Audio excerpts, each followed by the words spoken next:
Good morning, everyone. Thank you very much for joining us in this event in which we are going to be commemorating and discussing the 10th anniversary of the EU-ROK Strategic Partnership. We have a very distinguished group of speakers, which I'm going to start by introducing. Then we're going to show you a couple of messages from the ambassadors of the EU to the ROK and the ROK to the European Union, and then we will have the discussion. My name is Ramon Pacheco Pardo, and I am the KFUB Korea Chair at the Institute for European Studies of Free University of Brussels. So this morning with us, we have Ambassador An Ho-yoon, who is the president of the University of North Korean Studies, one of the top institutions in Korea and at the global level to study North Korea-related issues. Ambassador An used to be the Republic of Korea's ambassador to the United States between 2013 and 2017. And he also used to be the Deputy Minister for Trade. And before that, he was also ambassador to the European Union in 2011-2012, when the strategic partnership started to be implemented. We also have with us Dr. Alice Ekman, who is the senior analyst in charge of the Asia portfolio at the EUISS, the official think tank of the European Union. At the EUISS, she covers Europe relations and development in the Asian region, including the Korean Peninsula, China, Japan, India, and ASEAN. And she's also the manager of the Track 1.5 dialogue between the EU and its partners, as well of the Council for Security Cooperation in the Asia-Pacific, CSCS EU. She is the coordinator of this group. We also have with us Ambassador Kim Chang-beom, who is currently the co-founder and advisor at the newly established Center for Strategic and Cultural Studies in Seoul. He retired from a 39-year career in MOFA, in the Diplomatic Service of the Republic of Korea, in September 2020. And where he served as ambassador to Indonesia between 2011 and 2012, and also served as ambassador to the European Union between 2012 and 2015. And last but not least, we have Ambassador Michael Reiterer, who is a distinguished professor for international security and diplomacy at the Institute for European Studies. He also recently retired from a distinguished career as a diplomat with the European Union. He served as ambassador of the EU to the ROK between 2017 and 2020 as principal advisor at the Asia-Pacific Department of the European External Action Service in Brussels, and also as EU ambassador to Switzerland. Welcome to all of you. Without any further ado, we're going to move to the first congratulatory remarks that come from Maria Castillo, who is the ambassador of the European Union to the Republic of Korea. Good morning. My name is Maria Castillo Fernandez, and I am the new ambassador of the European Union to the Republic of Korea. This year has been a special year, but also because it marks the 10th anniversary of the strategic partnership between the European Union and the Republic of Korea. As this difficult year comes to an end, I am very grateful that you allow me to be part of your discussions today with some reflections from Seoul on behalf of the European Union. The strategic partnership remains the most symbolic declaration in the European Union-ROK relations and has played a vital role in moving relations forward. It has given substance to our relations, political commitment, and dynamism for our joint action. In 2010, together with the signing of the EU-Korea Free Trade Agreement and the Framework Agreement for Cooperation, and later the Crisis Management Framework Agreement, we elevated our relationship into a strategic partnership. And that only boosts our bilateral relations, but it also allows us to work together in many of the challenges that we are facing now at regional and international level. In these uncertainty times, truly like-minded partners have to work together. More important than ever, we really need to work together. And this is what I will ask today, what does our strategic partnership mean today in these uncertain times? Certainly, the pandemic that we are all suffering has accelerated some of the global trends that were there before, and in particular, it has erosioned the international order. Therefore, my main message today is that we need to work together to restore multilateralism. And that means reinforcing a cooperation in support to the international rule-based order, but also shoulder our responsibility in addressing many of the global challenges we are facing. Second, it means pushing together for the green recovery agenda and a fight against climate change. We both share the same goals. We just heard the commitment of President Moon Jae-in on the carbon neutrality by 2050, the same commitment that Europe has done. And we all both share same agenda for recovery, which is green and digital. Next year, we will celebrate the 10th anniversary of the entry into force of the EU-Korea FTA. And this has been one of our big success stories. It has been a model for all the free trade agreements we have done with Asian partners. It has been the first of its kind. And it will be more successful if we now implemented it fully. There are still some remaining parts which need to be enforced, like our Sustainable Development Chapter, which is very important today for the green recovery. And also we need to address, a series of remaining issues that are important and limit the access to our markets. I'm thinking here of beef, of pork meat, which have been there for a very long time. So we need to work that in order for our FTA to deliver the full potential. There is still room, and we need to continue make it successful. Let me finally mention the most important, in my view, which gives substance to our relations, and this is the people. The people of Korea, the people of Europe, the business, the researchers, the academics, the students, the youth, the artists, all the women, all coming together. It's very important that we push our efforts on enhancing people-to-people exchanges. Be creative. Let's find innovative ways to bring us together. Last week we hosted Jin Sung Kim. He was a young Korean architect, but also an Erasmus alumni. He told me he was studying in Valencia, architecture, and he was awarded one of our Young Architects Talent Competition awards.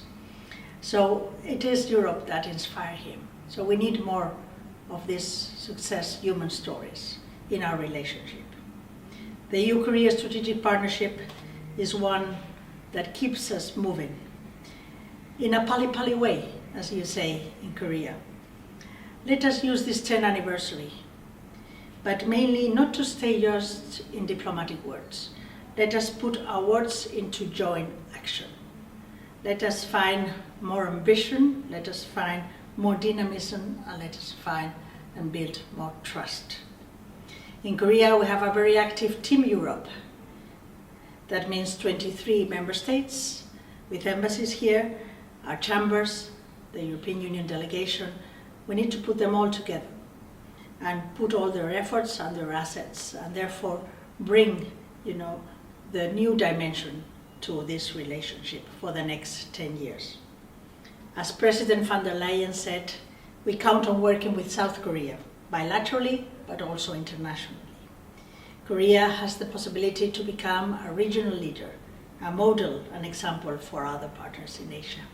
So Europe needs Korea, and Korea needs Europe. Kamsahamnida. Thanks to the ambassador for this message and these remarks. We're going to show you now remarks from the ROK ambassador to the European Union, Jong Sung-soo, and then we can move on to the discussion. Good morning and good evening. I'm Yoon Sung-gu, Ambassador of Korea to the European Union. It's a great pleasure to welcome all acquaintances as well as our close friends as today's speakers. I'm sure Ambassador An and Ambassador Kim still vividly remember the beauty of Le Bois de la Cambre and La Grande Place in Brussels.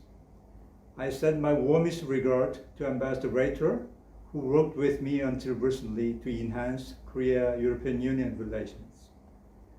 I also would like to recognize the contribution and commitment that Ms. Ekman has made to further develop Korea-European Union relations. I'm disappointed that this unprecedented global health crisis prevents us from having this very important meeting in person. Nevertheless, I'm very pleased to see you all in the webinar today. Many thanks should go to the Korea Chair, Dr. Pardo, for his tireless effort to convene this event successfully. This year marks the 10th anniversary of the EU-ROK Strategic Partnership. Our partnership is indeed special, as you can see by the fact that the free trade agreement between the EU and the Republic of Korea is the first of a new generation of FTAs. Furthermore, our partnership is getting stronger while overcoming common challenges caused by COVID-19, such as how to foster global cooperation in the post-COVID recovery phase. It's fair to say that the Republic of Korea's successful tackling of COVID-19 has drawn much attention from the European Union as well as its member states. Among other things, Korea is considered as an exemplary model which has handled this pandemic crisis in a transparent, open, and democratic way. Against this backdrop, the leaders of two sides met by video conference on 30th of June. While reaffirming their commitment to the deepening of this important partnership, the leaders shared their respective experience in dealing with the pandemic and explored the further areas of cooperation. When it comes to the policy orientations, the European Union's flagship policies such as new leaderships, under the new leadership, the European Green Deal and the Europe Fit for the Digital Age are very much in line with our government New Deal. President Moon's recent announcement that we will strive to achieve carbon neutrality by 2050 is a compelling example, showing the Republic of Korea and the European Union are grown to be the best like-minded countries. We expect to hold a summit meeting in Seoul next year and also hopes to build a new momentum of cooperations with the EU in the global response to climate change on the occasions of the P4G summit, which the ROK is hosting next year. I very much look forward to hearing many insightful ideas in today's seminar on ways to further enhance the Korea-EU strategic partnership for the next 10 years. Thank you. 감사합니다. Thanks, Ambassador Jun, as well. We're going to start the discussion now. And Ambassador An, I want to start with you because you became the ROK ambassador to the EU in 2011-2012. This was right after the strategic partnership, the framework agreement, the FTA, all of them started to be implemented. Can you take us back to that time and tell us what were South Korea's thought about the relationship with the European Union during that period of time? Dr. Pardo, you suggest we go back by 10 years, and then let me go even further to 1990. And the reason why I suggested is because the 20 years from 1990 up until 2010, in my view, was the heyday of what I will call global liberal order, multilateralism, liberalization. And I think it was during that period of time, that is to say, 1990, up until, let us say, up until 2016, during that long period of time, European Union prospered, Korea prospered. So that, in fact, was the spirit of the time, from 1990 up until 2010. So 1990, Cold War came to an end. 1993, Maastricht Treaty came into effect, along with its famous 3 pillars. 1994, I was appointed as director for Korea's desk, managing bilateral relationship between Korea and European Union. That year, I was given a very important issue, which was negotiate framework agreement between Korea and European Union. So in fact, I had the pleasure and honor of negotiating the framework agreement from 1994 up until 1996. So 1996, it was concluded, and 1996, I went over to the OECD and to negotiate Korea's accession to the OECD. But in the next year, in 1997, then of course there was the Asian financial crisis. Asian financial crisis, it did not dampen our confidence in multilateralism, in liberal global order. It in fact made us to introduce many different kinds of reform. So that in fact was how we overcame the financial crisis of 1997.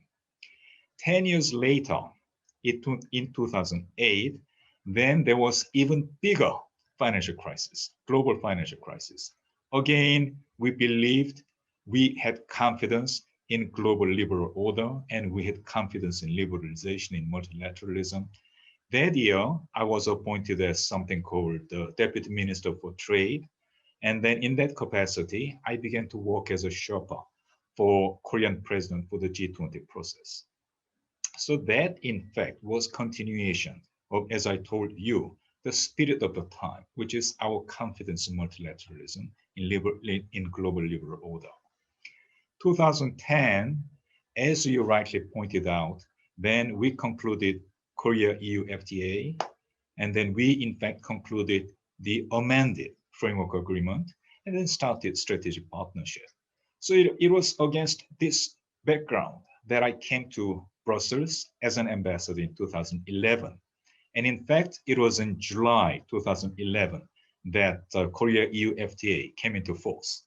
So in fact, between Commissioner De Hout, who was Commissioner of Trade at the time, and myself as an ambassador of Korea, we in fact had a celebration to launch the Korea-EU FTA. So it, in fact, as I already said, those 20 years from 1990 up until 2010, they were the heydays of liberalization, globalization, multilateralism, and all of that. So in fact, I was there as an ambassador of Korea in that high spirit. But at the same time, I have to make this confession, which is even when we were doing so well, and European Union, Korea, we were fully benefiting from that spirit of the time. But even then, I had certain premonition in my mind. It was, well, down the road, another 10 years, another 20 years, then it may not be as easy as it is today. Why do I think so? It is because I was beginning to observe certain downside of global financial crisis of 2008. And then I was in Brussels. And then I could see all those social and economic impact of Euro crisis. And then I have to remind you that in fact was the year of something called 99% versus 1%. There was the Occupy Wall Street movement, etc., etc. So I was watching it, and many European commentators were saying at the time, for the time being, it is social movement. But when it turns into political movement, it in fact can have serious impact upon global political and economic structure. That was in 2011. So even when we were enjoying all of this high-flying benefits of liberalization, globalization, multilateralism, and all of that, we were beginning to have this premonition that in fact down the road, we may run into certain, say, structural challenges. That in fact was what happened, especially in the United States, in the presidential election of 2016. So that will be the summary of how I felt during my ambassadorship in Brussels. Thank you very much, and thank you also for taking us to the origins in the 1990s. Now, Ambassador Kim, I wanted to move to you because you were afterwards ROK ambassador to the EU in 2012-2015, and by then the relationship was consolidating. We had the crisis management participation agreement that was also signed. Can you take us back to the time when you were serving in Brussels, and how did South Korea see the relationship with the European Union when it was really consolidating and maturing? Thank you, Ramon. I'm quite delighted and honored to be a part of this panels. I think this Ambassador An has very eloquently covered almost 3 decades of our partnership between the European Union and Korea. And let us zoom in on the time when I was serving as Korean ambassador to the European Union. That was from 2012 through 2015. This period was really kind of the milestone era for remarkable development of EU-Korea Strategic Partnership based on a growing and comprehensive engagement at every level. I think there are two important milestones that is characterizing the strategic partnership's cornerstones. The first milestone is the Korea-EU Summit in Brussels that was held in November 2013. That was the year of celebrating and commemorating the 50th year anniversary of EU-Korea diplomatic establishment. So at that time, the summit has adopted a joint declaration commemorating 50th year diplomatic relations between EU and Korea, and also setting out a new vision for the next 50 years. I think that is still remaining very true and effective. The second milestone that we could cite is the signing of Framework Participation Agreement for EU Crisis Management Operations that was signed in May 2014. That is really the third pillar constituting the whole, the essence of EU-Korea Strategic Partnership. The first one is the framework agreement. It's kind of more or less political and relations, kind of the charter between EU and Korea. And the second is 2010 EU-Korea Free Trade Agreement. So Korea has become the first Asian country to step up security cooperation with the European Union that has built the whole common house where European Union and Korea are now thriving in. That particular framework participation agreement has formalized cooperation between the European Union and Korea on crisis management, and also it facilitated the involvement of South Korea in common security and defense policy, missions and operations. I think that's from then on, we have seen Cheonghae naval units taking part in EU Atalanta, which is counter-piracy operations, mostly in the Aden. And also there are some other civil military operations conducted under the EU flags. So I think this that has really broadened the whole scope of cooperation between the European Union and Korea. Of course, this from the economic and trade perspective, EU-Korea FTA has established solid trade and investment kind of conditions. So Korea-EU Free Trade Agreement has been a successful model that has increased wealth on both sides. And now EU is Korea's fourth largest trading partner, and Korea is the EU's, I guess, ninth largest trading partner. And I think that's is in a nutshell is enhanced partnership at every level. I think that's especially this under this increasing global uncertainties and security stabilities. I think this Korea and EU partnership has been showing remarkable examples. Thank you. I think you can really see the relationship strengthening during this period of time. So Ambassador Reiter, I wanted to move to you because you were the ambassador of the European Union to the ROK from 2017 and until this August, actually, when the strategic partnership has really blossomed, as we saw in all its aspects. What do you think have been the key developments in recent years in this bilateral relationship? Well, I could build on what my colleagues have done on the Korean side, as they have explained, as on the European side.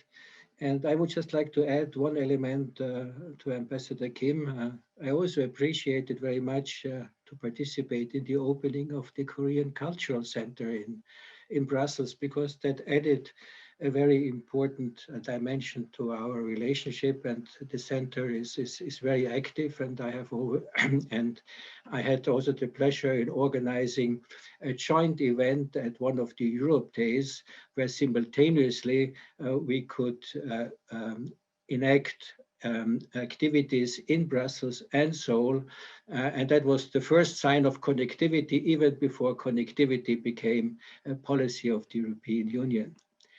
Well, I would like to perhaps address a little bit the issue of the strategic partnership, because strategic partnership is not something the European Union is handing out lightheartedly.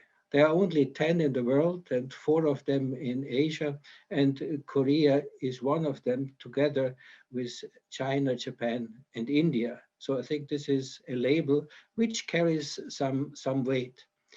That means we should work together beyond the bilateral relationship, strengthen global governance, foster multilateralism and the rule of law. Strategic partners should also have a look what are their interests. And I think we have to analyze what are the interests of Korea, where can we work together? And I expect the same from the Korean side. Now, what I would like to see is that the European Union becomes clearly part of the diversification strategy which Korea has. And I have tried to implement that, to work with my colleagues in MOFAB, or the Ministry of Unification, on issues of the Korean Peninsula, North Korea, from sanctions, but also ways and means to support the policy of Korea, because this is something which is clearly at the heart of the interest, and rightly so. However, Korea, as the 10th largest economy in the world, and a strategic partner, also has, I would say, some weight and responsibility on its shoulder to work for the global commons as part of a strategic partnership. So all the issues which we have discussed need further development. Let me talk briefly about the FTA. Successful, good. We increased trade, and we have a balanced relationship now. But we should modernize it. We should add investment. We should add e-commerce. And I think now healthcare goods and services to overcome the pandemic. I think we have started to work with Korea for rule setting and standard setting. That's what we like to call the Brussels effect.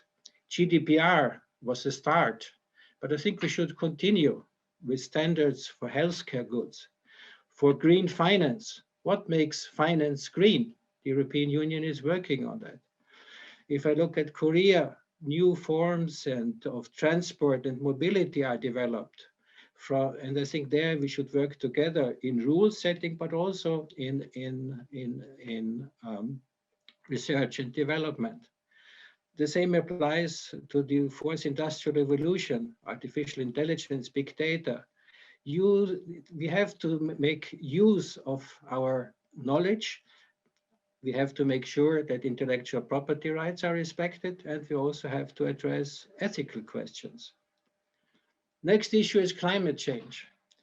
Yes, I'm very happy that finally President Moon has also accepted 2050, and it was some work to get the new Green Deal also into the Korean thinking.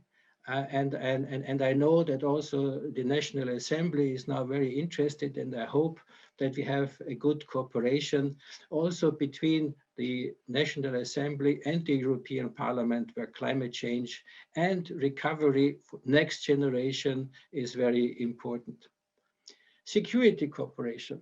Yes, this is something I think which is particularly important, not only Atalanta. I participated to see off the frigate when it was leaving the Busan, but I think we have to go beyond. Cybersecurity is an issue. I think we should also have more civil-military cooperation that would allow Korea to participate in more EU missions. We also could think about cooperation in peacekeeping operation to get to know each other before meeting in the field. We have to work on non-proliferation and denuclearization, disaster preparedness and management, and I think where the European Union has a specific knowledge, regional integration. The trilateral secretariat is there. Can it help to overcome the legacy with Japan? And now with the RCEP, for the first time, Korea and Japan are part of a free trade agreement. I think that could also help. And the European Union has knowledge in regional cooperation and managing networks. And I think this is something where I would like to see more work. I have tried to initiate it, and I think there is a possibility. We have to work on human rights. And together, not in North Korea issue where the European Union is flying the flag, but there are also some bilateral issues, gender equality, internet-based violence against women and children, where we have done some work. I have tried also to initiate that the death penalty is changed from a de facto moratorium to a legal moratorium and hopefully abolition. So I think this is something where the strategic partnership could be of help. My successor, Maria, she has referred to the people-to-people dimension. I think it is very, very important in education and research. I have worked very closely with the Jean Monnet chairs in Korea, but I would like to see more. I have tried to promote Erasmus students. I would like to see more. I think we have to be very attentive that the freedom of movement is re-established also post-COVID, because this is essential for people-to-people contacts. Well, perhaps last, just a few wishes, because I can only have wishes, but to my friends in MOFA, if you can perhaps pass on the message. I think an independent EU bureau would be a good idea, because my counterparts, they have always had troubles in taking care of the European Union because they have so many other things on their hands. And I think now that also Korea is becoming more active in the G20 and other international organizations, it might be good to have closer coordination. So I am an advocate of an independent EU bureau within MOFA, and also to make sure that we have regular ministerial meetings, as it should be in the strategic partnership, not only the summit where we had, I think, the first virtual summit on the 30th of June this year for Korea, but we have to make sure that we also have the political level talking to each other, and involvement of vice ministers, I think, would be an asset. As Alice is here, I'm always in favor of the dialogue of think tanks. I think this is very good to raise issues and to put things on the table, which then can be taken up by the official side. Last but not least, I would like also to invite perhaps think tanks or my Korean friends. Why don't you develop an EU strategy, a policy paper on the EU, like the European Union likes to produce all kinds of policy papers, so that could also be a means to get the different bureaucracies involved. So that was perhaps a look forward, building on what I have tried to achieve. Thank you. Yes, and thanks for looking forward as well. We want to discuss too, but you also mentioned Dr. Ekman's role in the EUISS, and I wanted to ask you about this, Dr. Ekman, because you convened the EU-ROK Track 1.5 Strategic Dialogue, which actually held its meeting a couple of weeks ago online. Can you please tell us what role do these and similar dialogues play in the EU-South Korea relationship from your perspective? Sure, with pleasure, Ramon. As a researcher, and I'm not an official, my mission is really to contribute to analysis sharing, a research sharing on both sides in a frank and clear manner, as frank as possible. And as you know, as non-official, we have more, I would say, margin of expression, and we can be sometimes more frank in addressing issues that later on will be addressed at official level, at track 1 level, as we say. So really, the ongoing track 1.5 that we have with our South Korean partners, in particular KNDA, the Korean National Diplomatic Academy. First of all, it's something existing, and my role is to continue this and expand it in the coming years. And we realized that the content on the discussion is, of course, on the Korean Peninsula, but more and more it is evolving towards sharing expertise and analysis on the broader geostrategic context, in particular on the impact of COVID-19, but more specifically also on the impact of US-China tension, this multi-layered and ongoing tension that have impacts for both the Korean Peninsula and Europe. So in the last edition, it was very interesting to compare analysis on how we see this tension evolving and to what extent these generate issues and are matter of concern for both Seoul and Brussels. And exchanging in a frank manner without actually exchanging our notes and just discovering on the day how we see the geostrategic context is interesting, because in the end there is a lot of convergence, much more than we tend to expect. And we really see that, both from a Seoul perspective and Brussels perspective, we really identify common dilemmas that are shaped by this growing rivalry between Beijing and Washington. Often, from a Brussels perspective, we talk about strategic triangle or triangular dilemma, how to promote EU's and European interests so that not to be trapped in between Washington and Beijing. But it seems that this triangular representation is a bit misleading, because in Seoul also there is this approach, and we really see that the geostrategic context is pushing both sides to look beyond bilateral cooperation.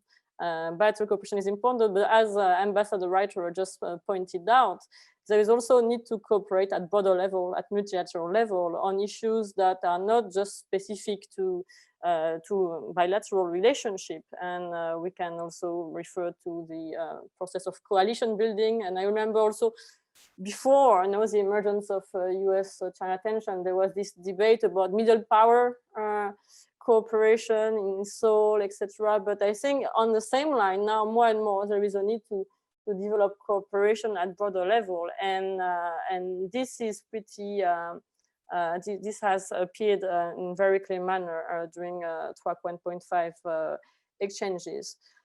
When we think about dialogue, I really think we should aim at a dialogue in a noble sense, meaning it's not just to pass message to the other side, but to listen to each other, to understand how the other side is seeing the geostrategic context, is seeing what type of concern the other side have, what type of priorities, worries, and really listening is not an easy task in a geostrategic framework that is shaped also by public diplomacy, by key talking points. But that's, I think, part of our job as experts and analysts on both sides.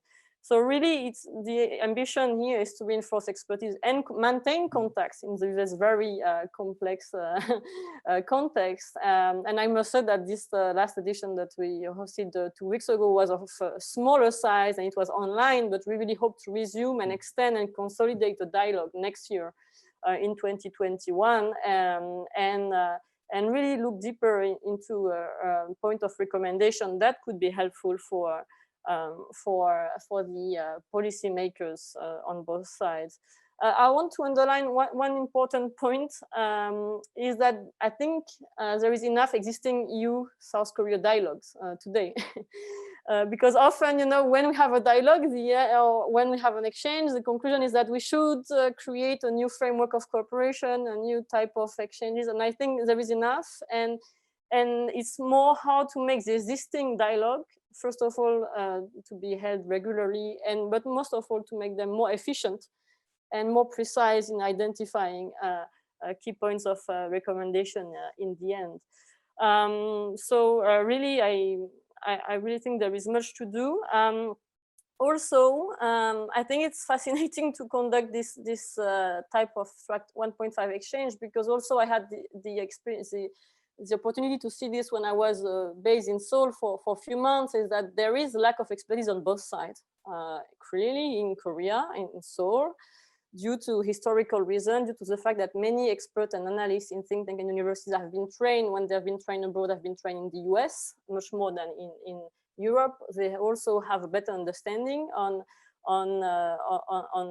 US domestic and foreign policy dynamics than on Europe's one. And I think we need to raise also awareness that EU is a diplomatic actor and also more and more a strategic actor. Sometimes we hear in this type of dialogue that Europe is far away from the Korean Peninsula and as such is not really a relevant partner in terms of security issue. This is clearly outdated when we look at foreign policy and security orientation of the EU and strategic planning in recent years.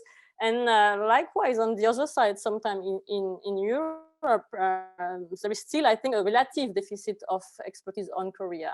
I'm saying this to you, Ramon, so of course, you're contributing to consolidate that. And we see that there is more, at least contact between the various European researchers who are working on Korea, but in comparison with expertise on China or expertise on Japan in Europe, I think the expertise on Korea is lagging a bit behind, and this type of dialogue can help to get together and consolidate it together. Thanks a lot, and thank you also for already making suggestions for the future, because I wanted to ask now Ambassador Kim about the future of the South Korea-EU relationship. You recently retired from MOF after 39 years serving your country. And so based on your experience and how South Korean foreign policy has evolved during this period of time, what are your hopes in terms of future South Korea-EU relations? Well, thank you, Ramon. I think this EU and Korea are united by common values of democracy, market economy, human rights, and the rule of law. Against this backdrop, I think this, let me highlight 4 prominent features of future cooperation between European Union and Korea. The first one is, I think this, as Ambassador Maria Castillo and Ambassador An and Ambassador Yoon from Brussels have all pointed out, to rebuild and reactivate, revitalize effective multilateralism. I think the EU and Korea can work together to invest in multilateralism and the international rule-based order, politically and economically. We can further increase our collaboration in sustainable development, SDG goals, and the implementation of the Paris Climate Agreement.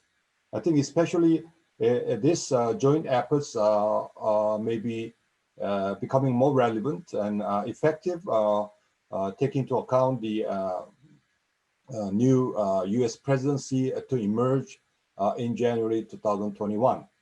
And the second is it's an immediate concern is to how to recover from this global pandemic, and also how to accelerate post COVID-19 recovery. That is something is very much pressing upon us, both European Union and Korea. I think that we have to strengthen up our collaboration in global efforts to develop and deploy effective medicines, diagnostics, treatments, and of course, above all, vaccines. I think also we could support most hard hit and also most needed countries together. That's kind of the spirit of multilateralism and solidarity. And the third one is, as Ambassador Maria Castillo has mentioned, is both European Union and Korea are now designing post-recovery plan as green and digital New Deal packages. I think that there are some convergences that we could dwell on in spearheading our economic recovery plan. So I think that's something both European Union and Korean policymakers can develop further. The fourth one, the last one, is that, as was mentioned by Ambassador Reiter and other speakers, is more on people-to-people, people-centered, and people-oriented cooperation. Primarily the one area that I could raise is that research and innovation that is, I think, that's really requiring us to do more and to work harder. There are some long-standing common priority areas like 5G, Internet of Things, artificial intelligence, nano electronics, nano safety, and autonomous driving systems, and also some new emerging priority areas like hydrogen energy, hydrogen fuel cell driven mobility system, and polar research. So I think that there are ample areas of further collaboration that we could explore. And so I think there's our new avenues for further cooperation are wide open. So I think there's only thing that we could do is that we could just join hands together and work on with steadfastness and consistency. Thanks a lot on this issue of joining hands together. Ambassador Reiter, you obviously helped to shape EU policy towards Asia when you were working as principal advisor at the European External Action Service. And last year we saw the EU's Asia strategy that was launched. Can you please tell us from your perspective, what role would South Korea play in this EU's Asia security strategy? Yes, I think the possibilities, and Ambassador Kim just referred to them, that there are ample possibilities. And I think what we have to achieve, and this has to be a common goal, is to raise the awareness that policymakers, but also civil society, researchers, are aware of these possibilities. Therefore, we have to take each other serious, very serious, and enlarge knowledge. I think Alice pointed out that the knowledge and the awareness, when you compare Europe and the United States, is still quite different. While I would say the affinity between Europeans and Koreans when it comes to values, to the way of doing business, is probably much bigger. It has also led to the situation that the European Union is one of the largest trading partners, number 3 or 4, it depends how you count ASEAN. European companies are the biggest investors in Korea, which is also not very well known. And what I said already last time, working together in order to make sure that we have common standards is extremely important for the competitivity of our industries. So I think this is a little bit the hidden areas of cooperation, because where standard setting, rule making is important. This is also an issue because I've seen a question on the regional RCP now. There's also a very important technical issue. I think the agreement is not as deep as an FTA like European Union would conclude. However, the rules of origins, and again, it's very technical, will play an important role because they can link up these countries in a manner where we have to make sure that they are compatible with the EU-Korea Free Trade Agreement. So that's something for experts, but extremely important because with rule of origins, you can make sure that the FTAs don't work anymore. So this is essential. So from my perspective, Korea plays this important role, like for 1,000 years, the bridge between Korea on the one hand, China, Japan on the other hand, and you have with North Korea this focal point, a hotspot in Asia for security. So as the European Union, I think, is striving to become a global actor and also take care of security issues, the engagement in and with Asia in security has become a policy paper. And Korea has been elected as one of the pilot countries, and cybersecurity will play a very important role in that enhanced relationship. And there is a lot of know-how on both sides and also a lot of threat for both sides. We have experienced that at the opening of the Winter Olympics when there was a big cyber attack. So I don't repeat what Ambassador Kim already said, the areas of cooperation, but for the important question, the important issue is raising awareness and bringing people together. On the European side, we have, I think, an ASA strategy, and we are aware that an ASA strategy has to be more than a China strategy. There should not be any Korea passing. On the other hand, Korea must also work consciously with the European Union because, and I have been part of it for 3.5 years, I think we are rather a nice, stable a partner. We are not a nuisance, and that should not lead to the fact that, okay, take the European Union for granted and let's move on. Let's move on, but let's move on together. Thank you, and thanks for mentioning the questions as well, because indeed we're going to discuss some of the questions that the audience is asking. So thanks for those. Before doing so, a couple of questions. So one of them, the first one for Dr. Ekman, on this point that we're discussing about the Asia security strategy, and they wanted to get more involved in security issues in the Asian continent, really. This includes nuclear non-proliferation as a priority, and of course this takes us to North Korea. What role do you think that you could play in dealing with the North Korean nuclear issue, and how do you think coordination with South on this particular issue? Thank you, Ramon, for this question. It's not an easy question. I will need much more time than the 3 minutes left, and I also want to leave time to Ambassador Anne to comment after me. In a nutshell, clearly the EU has convening power. This is not to demonstrate anymore.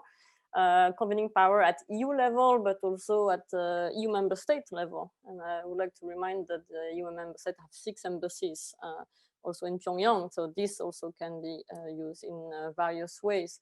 We also often mention the experience of the EU's input in the negotiation process during the GCPOA, for the GCPOA, how both the EU and EU member states really play a role in the negotiation process, and to what extent this experience can be of use when it comes to the, addressing non-proliferation and the North Korea issue.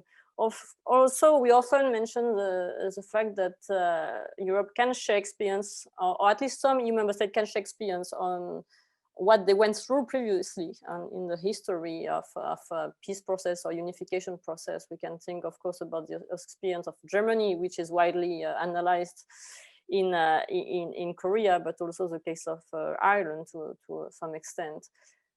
In addition, there is the capacity to share technical expertise. You have several you have strong expertise on nuclear issue in several EU member states, and some of these EU member states are willing to send their own experts to North Korea, if allowed and if possible, and if allowed by other stakeholders in the process. So we should not neglect the technical expertise that the EU can bring and can share. And also often it is related to, there is a reference to the potential financial contribution of the EU to an economic package that could contribute to reconstruction or to a peace process or to a recovery in one way or another. But this is a matter of debate. Other colleagues around the table should be able to mention this. It's about how to potentially be a financial contributor, but also to be a stakeholder and having a say in this context. But most importantly, this is my last point, I think the EU could be helpful in moving away from the ideological frame that is increasingly weighting on the peninsula. And by this, I really mean that with the China-US tension that are weighting on the peninsula, we hear and we see more and more Cold War rhetoric, tit for tat exchanges between Beijing and Washington, or moves and rapprochement between Beijing and Pyongyang, that has to be understood and understand and really analyzed, taking into account the broader geostrategic context. I mean, really, if we entered in a tit for tat, really hot dynamic in the peninsula, Europe might contribute to bring a colder approach and more concrete inputs when it comes to disaster relief, medical relief, human security, moving away from the ideological exchanges that we are witnessing now. But for all of this, I think more than ever, it's important also for the ROK to consider, to recognize the potential input that the EU can bring and several EU member states can bring to this discussion, and to consider really Europe as a relevant partner, not just economic partner, but also diplomatic and security partner. I think we are moving toward that direction, but the EU will not impose itself if it's not considered a partner by South Korea, of course. Thanks for that. And indeed, we'll go a little bit over time so that we can answer some of the questions from the audience. You already mentioned, obviously, rivalry. There has been mentioned the US president. Ambassador Ann, of course, you were the ROK ambassador to the US, and we have an incoming US president who is promising to restore the US role in multilateral institutions. And multilateral institutions are key to both South Korea and the EU in terms of the foreign policy. So how do you think both of them could actually work with this new administration in terms of restoring and strengthening multilateral institutions? Well, cooperation through multilateral institutions, that in fact is something which all the panelists have already referred to. And then, Mr. Biden, he has been on the line with a large number of world leaders in the meantime. And then I think one expression he spoke most often was, United States is back. And then when Mr. Biden said that United States is back, and then one of the things he must have meant would have been, well, United States, we in fact believe in multilateralism. So that would be part of what he meant by saying United States is back. But at the same time, there are a couple of things which came up in my mind when I was listening to all of that. First thing is, I think we must face the reality. And the reality is this, which is that when Mr. Biden thinks about, say, putting more emphasis upon multilateral cooperation, then I think there will be a lot of challenges he would have to overcome, both within the United States and out of the United States. And when I say within the United States, then of course there are no less than 73 million people who voted for another candidate. And then their world perception is rather different. For them, multilateralism, they don't see much benefit in that. And then that will be a huge challenge for Mr. Biden. But at the same time, even, well, in other countries, then of course there are a large number of countries as well as leaders who have very different perception about what we should make out of multilateralism. And then many of them have different definition of multilateralism. So that again would be a huge challenge. So all of that, in fact, could be, in a sense, undermining Mr. Biden's efforts to move on, to put more emphasis upon multilateralism, which definitely would be appreciated by the European Union as well as by Korea. So that's something which came up in my mind first. But at the same time, what all of it comes down to this would be this, which is, I think there was one expression which many panelists also used. It was like-minded partners, like-minded partners.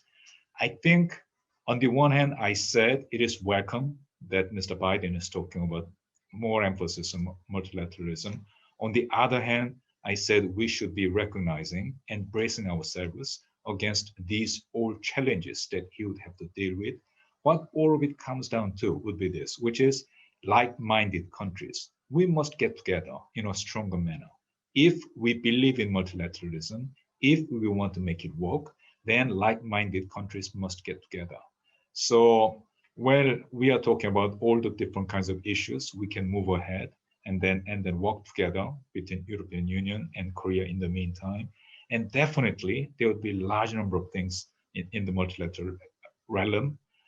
But finally, I think we must remember this, which is devil is in the detail.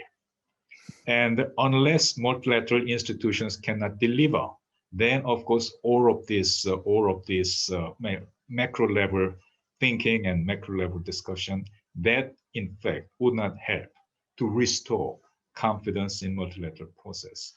So down the road, I think what the WHO could be doing in terms of, well, of course, in the recent past, we have heard, most recently, we heard many good news about Moderna, about Pfizer, about third development of vaccines.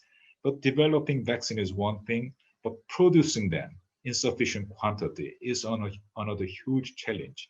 And distributing them to all the countries needing them, that of course would be a huge challenge. And for that process, I think WHO must prove what it can deliver. That will be a huge challenge. And I think, well, if we think about say multilateral institutions delivering, I of course have a lot of concern about how WTO is performing or not performing these days. And well, dispute settlement function of WTO for the time being, it is almost not there. It is moribund. And what we could do. One of the things which Mr. Biden said is this, which is that, well, United States, it in fact would go for rule-based trading system. And then what do we mean by rule-based trading system? It will be very difficult to think about rule-based trading system without fully functioning WTO. And the rulemaking, we understand it may take some time before WTO comes up with the rulemaking function, but at the same time, dispute settlement procedure, dispute settlement function, that in fact should be restored as early as possible. And then, of course, today we talked a lot about climate change. And again, international institutions have not been, in fact, delivering on that front either. So while we welcome Mr. Biden talking about, say, multilateralism once again, we in fact have to remember about all those difficulties and what we have to work together between European Union and Korea. So thanks to all of you, and thanks for staying a bit over time. I would like to ask you each one question coming from the audience, so we can address their questions as well. And I think the first question might work very well for you, actually, Ambassador Ann, because it refers to trade. It refers to the recently signed RCEP. And Barbara Sousa, who is based at the Brussels-based think tank EUISS, she's asking what are the implications of RCEP for Korea, but also potentially for the EU-ROK relationship? Well, in a sense, Ambassador Reiter has already referred to the economic significance of RCEP. And then I think what he said can be summed up by 2 points, which is one, the level of concession. The level of concession which has been done through the RCEP, it in fact is not as high as, well, for example, Korea-EU FTA. So level of concession is not that high. But at the same time, it is the number of countries which is participating. And then, as a matter of fact, when there are such large number of countries which represent about 30% of global GDP, what it means is the rules of origin. Again, this is a point which Ambassador Reiter has already made, which is that the rules of origin, which is cumulative, in fact, can have significant economic impact in the sense that, well, rules of origin, if it applies only to partners, it cannot but have very limited impact. But at the same time, it applies to 30% of countries responsible for global GDP, then of course this cumulative impact can have quite significant impact upon the economic activities. But at the same time, those are the 2 points which Ambassador Reiter made, and then I was just listening to him, and I agreed with him. I was nodding with my head. But at the same time, there is third point, which in fact has been reported a lot in the Korean newspapers, which is this is the first FTA, quote unquote, or FTA between Korea and Japan. And then that in fact is right.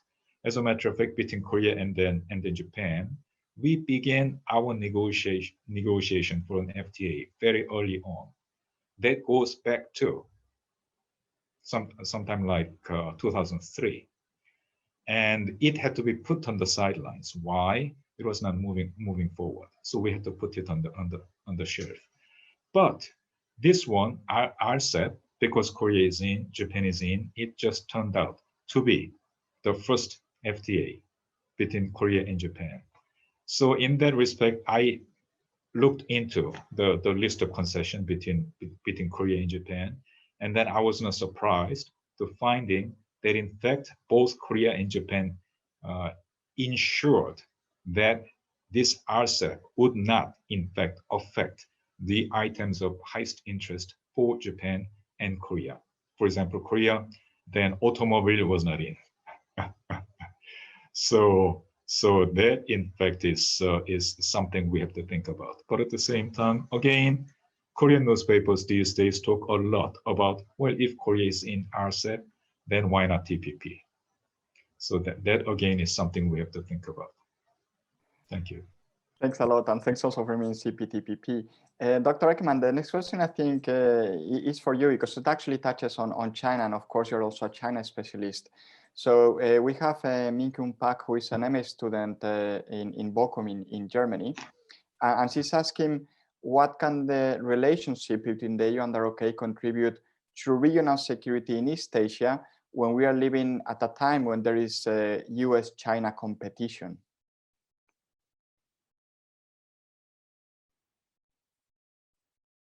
Well, it's not an easy question because we are witnessing several processes in the region. Once it's a diversification process, diversification of diplomatic and political ties as much as possible in the context of US-China tension. And at the same time, there is also a restructuring of the supply chain, still to be confirmed, but there is questioning about over-dependency on the Chinese market. So all in all, I think these trends leads towards the legitimacy of reinforcing ties between countries who are considered, who have shared interests, but who also are trying to bypass or mitigate the impact of US-China tension on their own economic development and also overall regional status and leverage. And I'm thinking, for instance, in the area of technology, there is much to do between Europe and Korea. At a time of really tense China-US tech tension on 5G, but also on a lot of other type of technologies. When you look at the entity list that have been released by US administration under the Trump administration, but also when you look look at the response from China, which is really looking toward developing autonomy. If you look at the fifth plenum, if you look at the announced 14 5-year plan covering the period 2021-2025, we are more and more, I think, heading towards an emerging decoupling, not a clear decoupling, but a blurred bipolarization on some technologies, on the related standards, also of trade to some extent. And in this context, anything that any attempt of reinforcement of ties that can mitigate this decoupling, I think, is in interest of both the EU and Europe. I think the question mentioned Indo-Pacific, I'm not mistaken, and I think we have here to acknowledge that the concept is a matter of debate, both in Seoul and in Brussels. It may evolve rather quickly in the coming weeks or months, but I'm not sure so far the cooperation could be framed under this label. Thanks a lot, and thanks for the discussions that we have in Brussels and Europe, and also in Seoul, right, about even terms, very appropriate to bring this into the discussion. Ambassador Reiter, I wanted to move to you. And there is also a question about US-China competition by Teresa Nowotna, who is a fellow at the Free University in Berlin. And she also asked about South Korea, but she also mentions North Korea. So can you please say how the EU-ROK relationship in terms of addressing the North Korean issue might be affected by this US-China competition? I think the advantage or the role which the European Union can play in North Korea is that of a secondary player which doesn't have strong interests compared to any other player. And I think this is something which has to be cultivated, which should be more cultivated with our policy of critical engagement. I was always advocating more engagement in order to have lines of communication open and to step in if needed. What the Biden administration will do, I think we don't know yet, but if I look a little bit on persons in this team, there seem to be quite a few who have worked with the Obama administration or even with the Bush administration. So I think it will be probably a different approach than the one of President Trump. I think it might be more traditional in the sense that you have a summit meeting which is well prepared so that the summit can take decisions which can be implemented. But I think everyone will have to find a good mixture, because with North Koreans, a strong top-down approach is necessary. So any working level negotiator will have to be assured that he is basically following the master's view. And I think therefore we have to find that. What I could see for the European Union there is to perhaps be helpful in arranging not only a place for negotiations, if there is one in Europe, but also on negotiating techniques.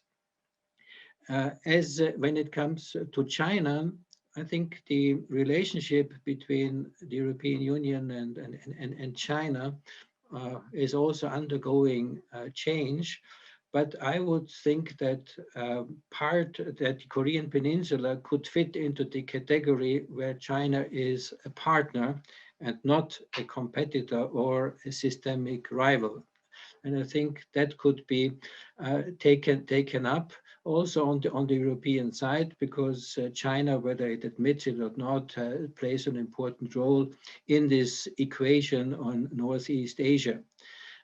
Therefore, I think it is a chance for enrollment if appropriate means are put at the disposal, and if there is full engagement, not to be the deal maker, but to facilitate if, and that's the big if all the partners are interested that the European Union joins in, China, Korea, United States, and North Korea. Thank you. I'm aware we won't have time to answer all the questions from the audience. I'm sorry about that. I think this shows the level of interest on the EU-ROK relationship. But there is one last question, Ambassador Kim, that I think we would like you to answer, which comes from Enrico D'Ambrogio, who is a policy analyst with the European Parliament Research Service. And he's asking how feasible is Korea's pledge to be carbon neutral by 2050, and also whether this brings an opportunity for cooperation with the EU and other countries that have made similar pledges, like Japan, for example, a South Korean neighbor. All right, thank you. Well, this President Moon Jae-in has clearly demonstrated his willingness and commitment to become carbon neutral by the year of 2050. I think that's something that we should watch on, is that how this strong commitment and pledge can be translated into real actions on the ground, which is something that is not an easy task. I think there's the full line of roadmaps and real on-the-ground actions to be needed, to implement this commitment into actions. And the second feature that we should be watchful on is that how the industry will be reacting and adapting to this policy agenda, which has been set up by the government. I think that's this whole effort should be done by the industrial players. For that, I think there are some new rooms for future collaboration between European Union players and Korean business players in sectors like renewable energy, clean energy, and new energy sources, and also how to be more smarter, even smarter in industrial production, industrial lineups. Those are things that we could work together in translating those pledges into real actions, I believe. And for future or collaboration between Korea and Japan, I think there's of course, there are ample rooms of opportunities lying ahead of us, but I think it's all more on the shoulders of business and industrial players.